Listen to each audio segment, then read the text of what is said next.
A different rhythm from stage roar to silicon whispers. DanielWilliams, once a name that thundered from stages, the heart and beat of metalcore.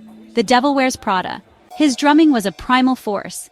Then a shift. He traded the tour life for lines of code, silent and complex, from music's visceral world to software engineering's intricate dance, a new rhythm found in the hum of servers. He co-founded the band in 2005, Dayton, Ohio.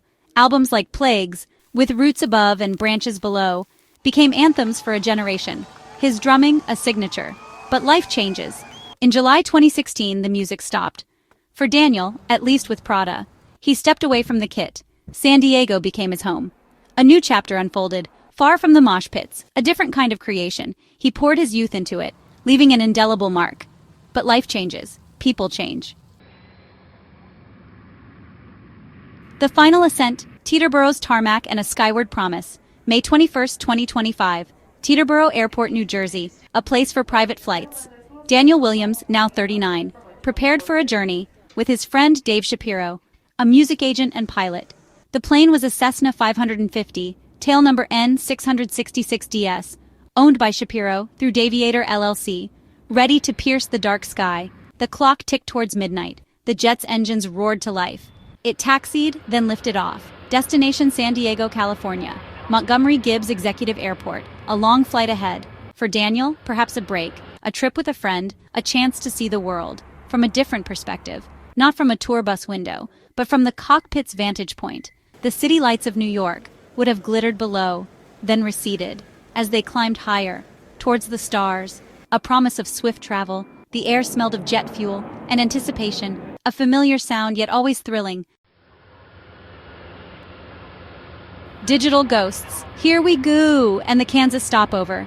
The journey progressed. Westward, ever westward. Daniel shared a glimpse. An Instagram story. A fleeting moment captured. Himself, boarding the Cessna. Excitement, perhaps a little adventure. The caption read, "Here we go." Simple words, now laden with a heavy weight and unintended farewell. Another post followed. This one from the cockpit. Daniel at the controls. Beside Dave Shapiro, the pilot. Co-pilot now, he wrote. A digital echo of his last hours, flying through the night. The Cessna needed fuel. They planned to stop. Colonel James Jabara Airport, Wichita, Kansas. They landed at 1:49 a.m. A brief pause in the journey, refueling the machine, and perhaps themselves. Less than an hour later, they were airborne again. San Diego was closer now, the final destination. The mood on board? Impossible to say. Just two friends miles high, unaware of what waited. Veiled descent. San Diego's foggy embrace. The sky began to lighten. As they approached California, San Diego was near, but the weather had turned. A thick, soupy fog. It clung to the coast. Visibility, a pilot's nemesis, was dropping rapidly. Montgomery-Gibbs Airport lay just a couple of miles ahead, so close. The descent began. Through the clinging mist, instruments would guide them. Technology, a trusted ally, but fog plays tricks. On eyes, on senses, even on machines sometimes. The time was 3:47 a.m., Murphy Canyon, a residential area. People slept soundly, unaware of the drama unfolding. The jet, a ghost in the fog, lower and lower still. Was it on the correct path? Did they see the ground? Investigators would later ponder. Did the Cessna clip a power line?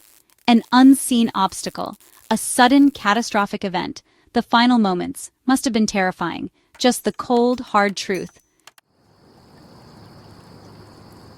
Section 5. The unthinkable impact. A fiery interruption in Murphy Canyon.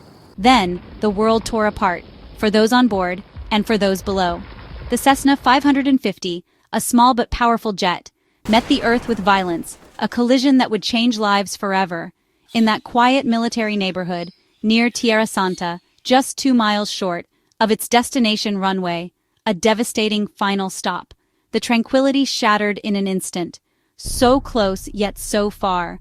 The impact was immense, the crater a grim reminder. A sound to wake the dead, a sudden deafening roar, echoing through the night. Then an eruption of light, a massive fireball, lighting up the darkness. It painted the foggy sky, orange, red, and angry, illuminating the sleeping houses. For a horrifying instant, jet fuel, highly volatile, became an inferno. Debris rained down, like a fiery storm. Twisted metal, fragments of a dream, scattered wide, across streets, onto rooftops. a scene of chaos, into gardens where children played, innocence lost in the wreckage. The quiet of the pre-dawn was shattered, replaced by screams, panic in the air, and the crackle of flames, consuming everything in their path. A scene of utter devastation, the plane itself, reduced to fragments, or what was left of it, charred and broken, carved a scar into the earth, a wound that would take time to heal, a testament to the forces unleashed, a reminder of the fragility of life. Section 6. Chaos in the darkness. Flames, fear, and first responders. The crash was a bomb, exploding in suburbia. Flames leaped high, devouring everything in their path. At least 10 to 15 houses were damaged or set ablaze. Cars parked innocently on streets became twisted, burning wrecks. The air filled with acrid smoke, the smell of burning fuel, and something else, the smell of terror. Sirens wailed in the distance, growing closer, urgent. First responders raced towards the chaos. Police, firefighters, paramedics, their mission clear: save lives, fight the flames. But the scene was overwhelming. A war zone dropped from the sky. A hazmat situation was declared. Jet fuel, spilled and seeping, posed a further threat. Residents, jolted from sleep, ran from their homes, some in pajamas, some in shock. Fear etched on their faces. The night had betrayed them, their sanctuary violated. The main concern shifted to containing the damage and accounting for everyone. Section 7. Counting the cost: lives shattered, a neighborhood scarred. The grim news soon filtered through. The San Diego Police Department confirmed the worst. 2 souls on board the jet, DanielWilliams, 39, and Dave Shapiro, pilot and friend.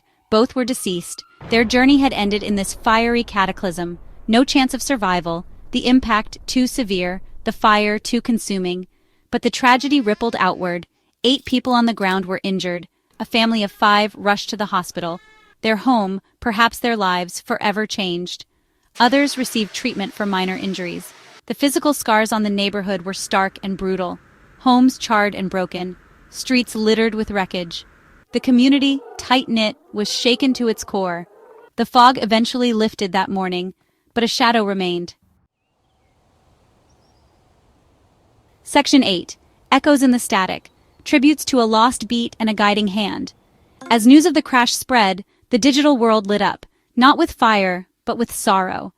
The weight of the tragedy was felt instantly. DanielWilliams' final Instagram posts took on a haunting significance. Each image, each caption, now seemed to carry a deeper, more poignant meaning. Screenshots circulated widely, each view a fresh pang of grief. The online tributes were a testament to the impact they had on so many lives. A beat silenced too soon. The drums that once echoed with life now stood silent. Tributes began to pour in from across the music industry and beyond. The outpouring of love and respect was overwhelming. Friends, former bandmates, colleagues struggled to find words. The loss was palpable, a void that words could not fill. For fans of The Devil Wears Prada, it was the loss of a foundational member, a figure who had shaped their musical journey, a drummer whose style had defined a part of their youth. His rhythms were the heartbeat of their favorite songs. Even though he'd left the band years ago, his contribution was undeniable. Plagues, an album that resonated deeply with fans, with Roots Above and Branches Below, a testament to their evolving sound, Dead Throne, and 818, each album a chapter in their legacy. These albums were his legacy. They captured the essence of his talent and passion. The music would live on. It would continue to inspire and comfort. Family members, undoubtedly devastated, faced an unimaginable grief. Their pain was beyond words.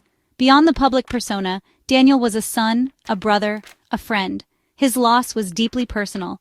Only memories remained, precious and now painful. They would hold on to these memories, cherishing the moments they had. Section 9. Whispers in the Wreckage. The quest for answers begins. The sun rose on a scene of devastation and inquiry. The once serene landscape was now a tableau of destruction, a stark reminder of the fragility of life. The immediate danger subdued, the focus shifted to understanding. The investigators knew that every detail, no matter how small, could be crucial. Why did this happen? How could a routine flight end in such a catastrophic way? These questions echoed in the minds of everyone present. The Federal Aviation Administration and the National Transportation Safety Board were dispatched to the site. Their task, monumental. They were the best hope for uncovering the truth, to sift through the wreckage, to piece together the final moments of the flight. Investigators would meticulously examine every piece of debris. Each fragment held a potential clue. The fog was a clear element, a significant challenge for any pilot. It shrouded the landscape, adding to the mystery. The question of a clipped power line loomed large in early reports. Could this have been the fatal error? A single fatal misjudgment? Or a cascade of unfortunate events? Theories began to form, but concrete answers were still out of reach. The black box, if recovered intact, could provide crucial clues. It was the silent witness to the tragedy. The final words, the last inputs. They could reveal the sequence of events that led to the disaster. It would take time, weeks, months, perhaps longer for a full picture to emerge. The process was painstakingly slow. Patience is a grim necessity in the aftermath of such tragedies. The weight of responsibility was heavy on the investigators' shoulders. Answers are sought for closure, for prevention. The community needed to understand what had happened. For the families, for the community. The loss was profound, and the need for answers was deeply personal. The Murphy Canyon neighborhood slowly began the process of healing, of rebuilding, of remembering. The scars would remain, but so would the resilience of the community.